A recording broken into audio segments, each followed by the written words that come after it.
بسم اللہ الرحمن الرحیم۔ السلام علیکم۔ ترکستان کے ایک سوداگر کی درموں کی ایک تھیلی راستہ میں کہیں گر پڑی۔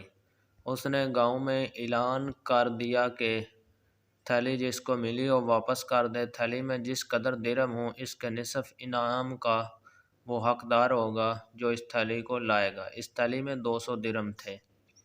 یہ تھیلی کسی جہاز کے ملاح کو ملی۔ منادی سن کر وہ آدمی اس کے پاس گیا اور تمام واقعہ بیان کر کے کہا، اگر اس تھیلی کا مالک نصف یعنی 100 درم حسب وعدہ دے دے تو اس کے بدلے میں تھیلی واپس کرنے پر تیار ہوں۔ شرط یہ ہے کہ مجھے انعام پہلے مل جائے۔ جب تھیلی کی خبر سوداگر کو ملی جو بڑا لالچی تھا تو اس نے خیال کیا کہ کسی طرح سے میں انعام کی رقم سے بھی بچوں اور میری پوری رقم مجھے مل جائے۔ اس لیے اس نے ایک ترکیب کی اور ملاح سے کہا کہ اس تھیلی میں ایک ہیرا تھا، اگر وہ مجھے مل جائے تو مجھے انعام کی رقم دینے میں کوئی عذر نہیں۔ ملاح نے کہا، تھیلی میں 200 درم کے سوا کچھ نہ تھا اور میں اس تھیلی کو اقرار کے موافق انعام حاصل کیے بغیر نہیں رہ سکتا۔ آخر کار یہ جھگڑا قاضی صاحب کے پاس عدالت میں پیش ہو گیا۔ قاضی صاحب نے ملاح سے دریافت کیا کہ تمہیں تھیلی دینے میں کیا عذر ہے؟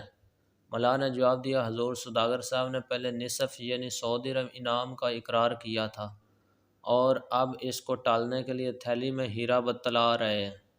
دراصل تھیلی میں کوئی ہیرا وغیرہ نہیں ملا، میں یہ قسم کھا کر عرض کرتا ہوں۔ اب قاضی صاحب نے سوداگر سے دریافت کیا کہ وہ ہیرا تم نے کہاں سے، کب اور کتنی قیمت میں اور کس کے ذریعہ سے خریدا تھا؟ تفصیل کے ساتھ بیان کرو۔ یہ سن کر سوداگر نے جواب دیا، لیکن چونکہ ہیرے کا واقعہ غلط اور بناوٹی تھا اس لیے جواب میں اختلافات پیدا ہو گئے۔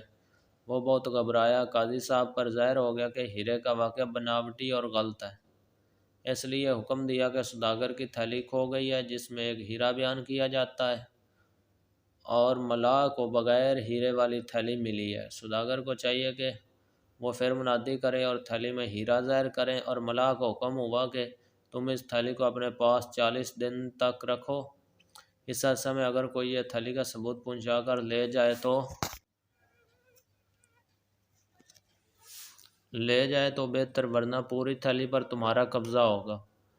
سوداگر نے لالچ سے اپنے درم بھی کھو دیے اور ہاتھ ملتا رہ گیا۔ طمع بری چیز ہے، تم ہمیشہ اس سے دور رہنا۔